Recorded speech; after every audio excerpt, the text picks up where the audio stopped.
العظيم. أعوذ بالله السميع العليم من الشيطان اللعين الرجيم. بسم الله الرحمن الرحيم. وبه نستعين وهو خير المعين. رب الشهداء والصديقين. الصلاة والسلام على العبد المؤيد والرسول المصدق المصطفى الأمجد والمحمود الأحمد سيدنا ومولانا بالقاسم محمد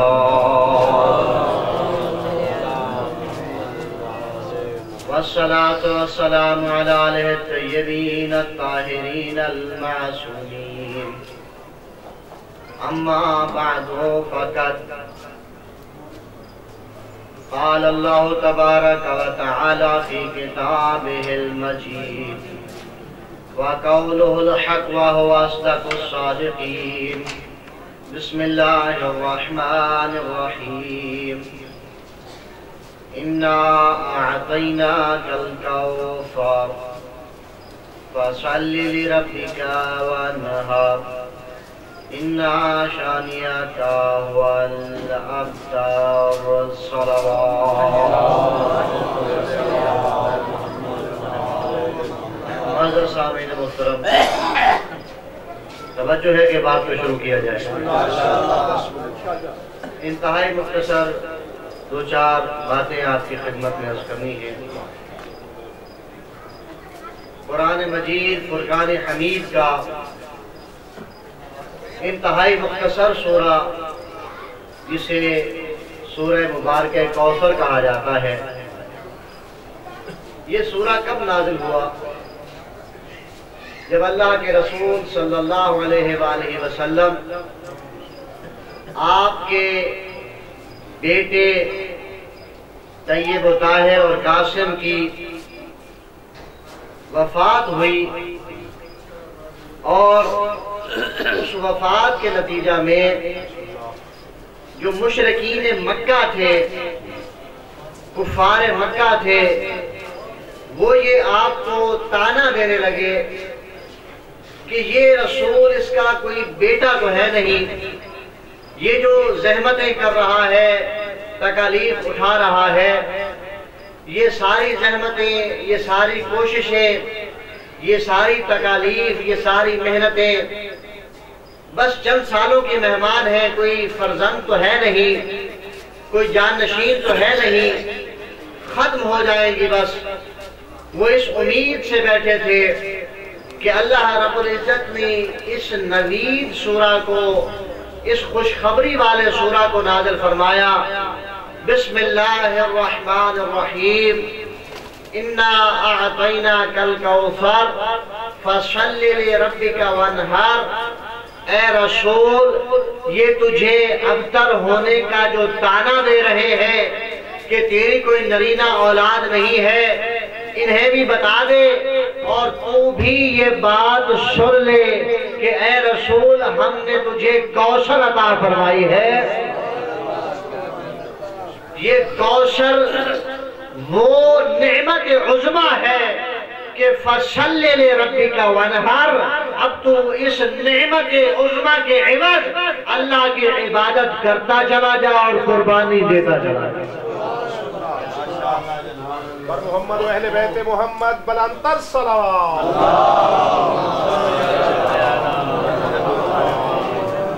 یہ تو پورا کا پورا سورہ خوشخبری ہی خوشخبری ہے.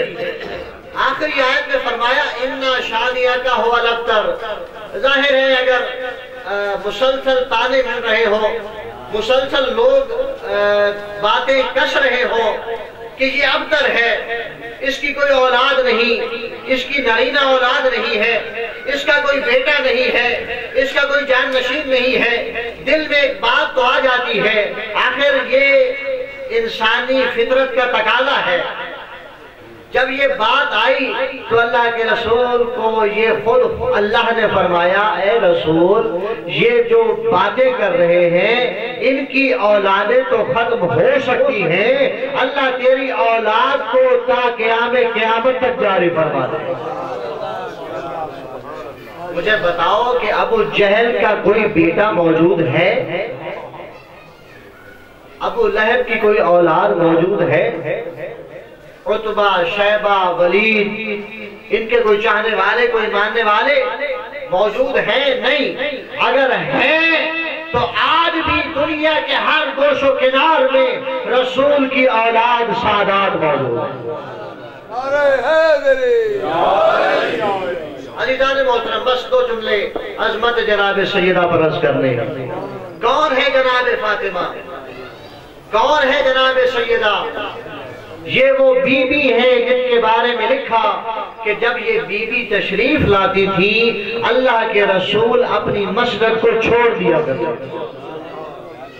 دیکھیے یہ کم احترام نہیں۔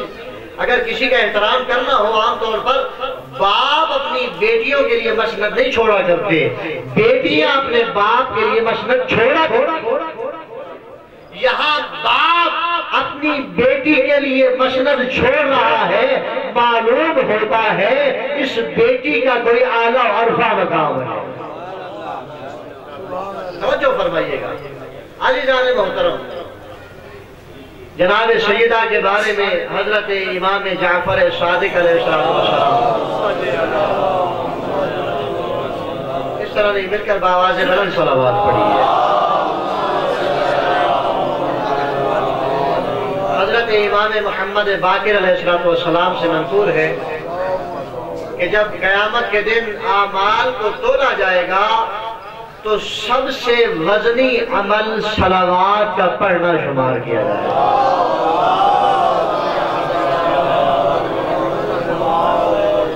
اور اللہ کے رسول جب تشریف لے گئے معراج پر تو وہاں دیکھا ایک ایسا فرشتہ بھی ہے جس کے 1000 ہاتھ ہیں۔ کتنے؟ 1000 ہاتھ۔ یہ بتاؤ اندھیرے کے اندر اگر کوئی حقیقت میں کارٹون میں یا کسی فلم میں تو انسان دیکھ سکتا، اندھیرا ہو، لائٹ نہ ہو، کوئی 4 ہاتھوں والا انسان سامنے آ جائے، چیخ نکل جائے گی یا ثابت قدم رہو گے؟ ظاہر ہے چیخ نکل جائے گی۔ اللہ کے رسول 1000 ہاتھ والے فرشتے کو دیکھا، متمکن رہے، قائم رہے، موجود رہے، اور وہ کچھ کیلکولیشن کر رہا تھا۔ صرف 1000 ہاتھ نہیں تھے، آپ کے ہاتھ، ایک ہاتھ کے اندر کتنی انگلیاں ہیں؟ 5۔ اس کے ہر ہاتھ کے اندر 1000 انگلی تھی، اور ہر انگلی کے اندر 1000 پورا تھا، اور کچھ کیلکولیشن کر رہا تھا۔ کیا کر رہا تھا؟ جمع تفریق۔ اللہ کے رسول صلی اللہ علیہ وآلہ وسلم سوال کر لیا کہ ملک خدا اگر آپ کا دل ہو تو یہ روایت پڑھوں۔ اے ملک خدا، اللہ کے فرشتے، یہ کس چیز کی جمع تفریق کر رہا ہے؟ اس اللہ کے فرشتے نے یہ جواب دیا، یا رسول اللہ میں گن رہا ہوں کہ فلاں مقام پر احمد پارک میں کتنے بارش کے قطرے برسانے ہیں اور دیگر ملتان کے اندر کتنے بارش کے قطرات برسانے ہیں۔ آپ کی سائنس نے بہت ترقی کر لی، لیکن سائنس اتنا بتاتی ہے کہ فلاں مقام پر اتنے ملی میٹر بارش ہوئی۔ شاید کبھی یہ سائنس یہاں تک پہنچ جائے، میں اس کی نفی نہیں کرتا، لیکن اب تک سائنس یہاں تک نہیں پہنچ سکی کہ بارش کے قطرات کا بھی حساب کر سکے۔ لیکن اللہ کا فرشتہ آج سے پتہ نہیں کتنے سال پہلے سے خلق شدہ ہے جو بارش کے قطرات کا بھی حساب کتاب رکھتا ہے۔ اللہ کے رسول نے سوال کر لیا، اے فرشتہ بتا، اتنا بڑا جو حساب کتاب کرنے والا ہے بعض بندے پیسے بڑے گن گن کے رکھتے ہیں، بعض بندے کوئی اور چیزیں گن گن کے رکھتے ہیں۔ فرشتہ ایک ہے جو بارش کے قطرات گن گن کے گراتا ہے۔ اللہ کے رسول نے سوال کیا ہے، فرشتہ اتنا بڑا جو حساب کتاب کرنے والا ہے، اتنا بڑا جو ریاضی دان ہے، تو یہ بتا کوئی ایسا عمل بھی ہے جو تیرے دائرے اختیار سے باہر ہو؟ اس فرشتے نے جواب دیا، یا رسول اللہ ایک ایسا عمل ہے جس کا حساب کتاب میں نہیں کر سکتا۔ یا رسول اللہ جب بھی کوئی آپ پر اور آپ کی آل پر درود بھیجتا ہے اس کا ثواب میرے دائرہ حساب سے باہر ہے۔ آواز بلند صلوات۔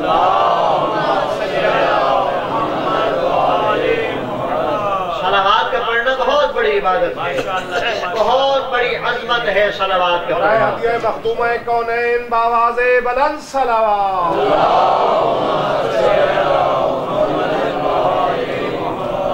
اور مجھے یاد آ رہا ہے امام شافعی کے وہ اشعار کا ایک ٹکڑا، اگر آپ اجازت دیں تو صلوات کے حوالے سے عرض کرتا ہوں۔ امام شافعی فرماتے، یا اہل بیت رسول حبکم فرض من اللہ فی القرآن انزلہ، اے اہل بیت رسول آپ کی محبت کو اللہ نے جو قرآن اتارا ہے اس میں فرض قرار دیا۔ بات ایسے ہے یا نہیں؟ اگلے بول رہے ہیں، پچھلے کسی سوچ میں ہے؟ جو اللہ نے قرآن اتارا ہے اس میں اہل بیت کی محبت کا رکھنا واجب ہے، ضروری ہے، یہ سب کا فیصلہ ہے یا کچھ کا ہے؟ ظاہر ہے سب کا ایمان ہے۔ اور پھر فرمایا کہ کفاکم من عظیم القدر انکم من لم یصلی علیکم لا صلاۃ لہ۔ صلوات پڑھیے محمد وعلى محمد۔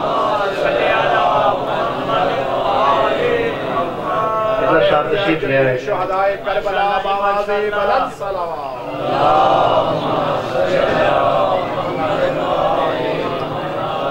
برائے ہدیہ درگاہ وارث زمان بآواز بلند صلوات۔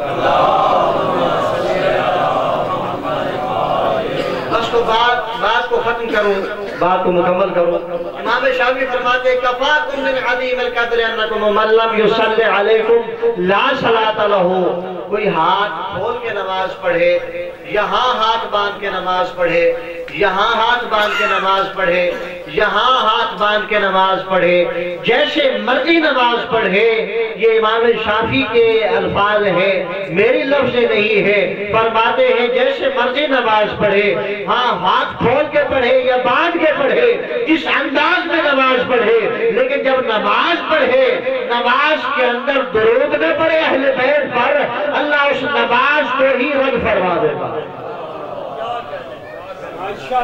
اور چونکہ میں نے شروع کیا تھا تو ایک جملہ جناب سیدہ کے حوالے سے امام جعفر صادق علیہ السلام سے سوال۔ آقا کیا وجہ ہے کہ آپ کی جدہ کا نام فاطمہ رکھا گیا؟ لما سمیت فاطمہ تو فاطمہ، جناب سیدہ کا نام فاطمہ کیوں رکھا گیا؟ امام نے جواب دیا، میری دادی کا نام فاطمہ اس لیے رکھا گیا ہے کہ اللہ نے جناب سیدہ کے چاہنے والوں کو جہنم کی آگ سے دور فرما دیا ہے، اس لیے جناب سیدہ کا نام فاطمہ رکھا گیا۔ فاطمہ و فاطمہ محبیہ من النار، اس لیے اللہ نے جناب سیدہ کا نام فاطمہ رکھا ہے۔ اور کتنی عظمتوں کی مالک تھی جناب سیدہ۔ ابھی میں نے عرض کیا نا کہ جب تشریف لاتی تھی اللہ کے رسول مسند چھوڑ دیتے تھے، صرف مسند نہیں چھوڑتے تھے بلکہ اپنے جس مقام پر تشریف رکھا ہوا ہوتا تھا اسی مقام پر بٹھایا کرتے تھے۔ جناب سیدہ کے پیشانی پر بوسہ دیا کرتے تھے، اسی سیدہ پر بعد از وفات رسول مصائب کے پہاڑ توڑے گئے۔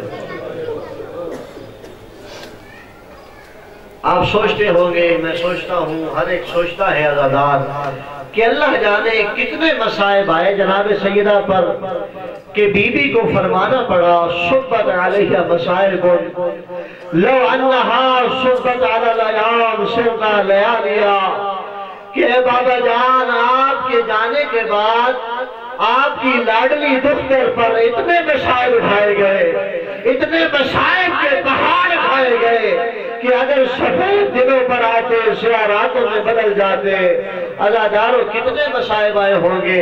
ایک جملہ ان مصائب کے سے عرض کیے دیتا ہوں، رسول اللہ کا آخری وقت ہے، اللہ کے رسول کا سر جناب سیدہ کی گود میں ہے، دق الباب ہوا، جناب سیدہ نے پوچھا آنے والا دروازے پر کون ہے؟ اس آنے والے نے جواب دیا کہ میں رسول کی زیارت کے لیے حاضر ہوا ہوں۔ بی بی نے جواب دیا آنے والا بابا جان آرام میں ہے، کچھ دیر کے بعد آنا۔ دوبارہ دق الباب ہوا، بی بی نے جواب دیا جب سے بھرا دق الباب ہوا نا، عزاداروں بی بی کی آنکھوں سے آنسو جاری ہوئے، آنسو چہرے رسالت پر گرے، آنکھیں کھلی، اے سیدہ میری زندگی میں تجھے کس نے رلا دیا؟ عزاداروں بی بی نے جواب دیا کوئی دروازے پر ہے جو بار بار دستک دیے جاتا ہے۔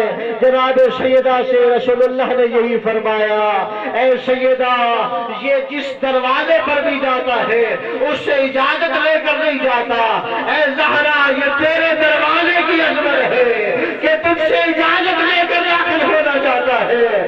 عزاداروں جس دروازے پر آنے والا اسرائیل بھی اجازت لے کر آئے، اس دروازے پر مسلمان بعد از وفات رسول آگر لکڑیاں لے کر آ گئے اور آ کر کہنے لگے علی کو باہر نکالو وَإِلَّا گھر کو آگ لگا دی جائے گی۔ عزاداروں سیدہ آئی دروازے کے پیچھے اور آنے والے مسلمانوں پہچانو یہ رسول کی بیٹی کا گھر ہے۔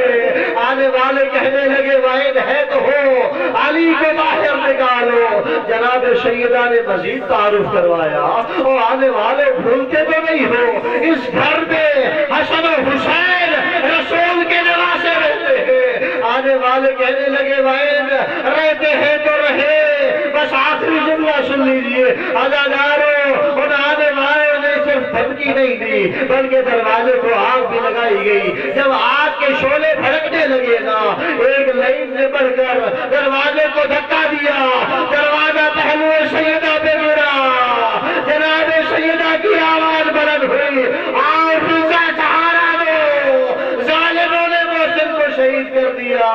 عزاداروں ظالم داخل ہوئے۔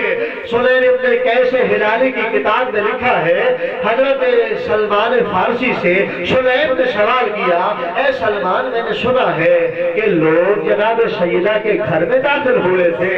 حضرت سلمان نے سنین سے یہی جواب دیا اے سنین نہ خود رو نہ مجھے رضا، لوگ صرف سیدہ کے گھر میں داخل نہیں ہوئے، ارے جب لوگ سیدہ کے گھر میں داخل ہوئے بی بی کے سر پہ چادر موجود نہ تھی۔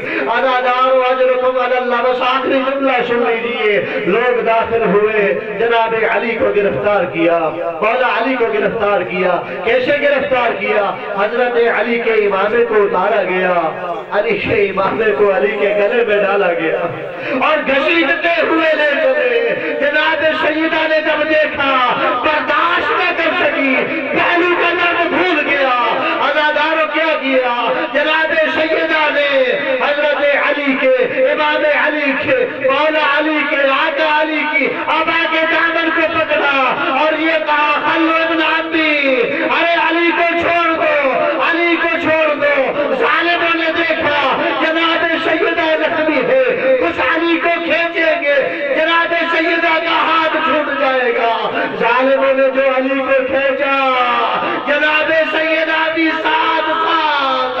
اب جب ظالموں نے دیکھا نا جناب سیدہ ہاتھ چھوڑنے والی نہیں، ایک ظالم آگے بڑھا، کنفوس کی کمر سے داڑھی آنے کو نکال